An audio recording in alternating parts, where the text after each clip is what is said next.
News Kannada ವಾಹಿನಿಗೆ ಸ್ವಾಗತ. ಗಿರಿನಾಡಿನ ಬಹುಪಾಲು ಗ್ರಾಮದಲ್ಲಿ ಅಪಘಾತಗಳು ಹೆಚ್ಚಾಗ್ತಾ ಇದೆ.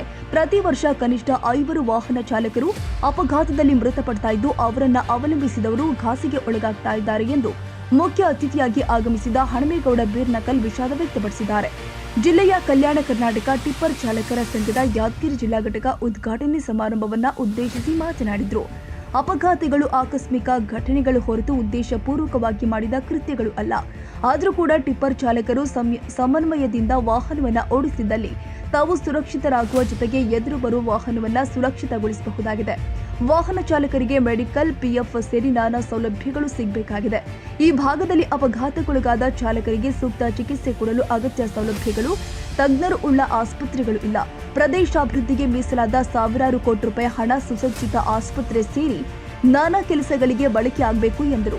ಪ್ರತಿ ಚಾಲಕ ವಾಹನವನ್ನ ಚಲಾಯಿಸುವ ಮುನ್ನ ಇಂದು ನಾನು ಒಂದು ಸಣ್ಣ ಜೀವಿಯನ್ನ ಸಾಯಿಸಲಾರೆ ಎಂದು ಮನಸ್ಸಿನಲ್ಲಿ ನಿರ್ಧಾರ ಮಾಡಿ ವಾಹನ ಏರಬೇಕು.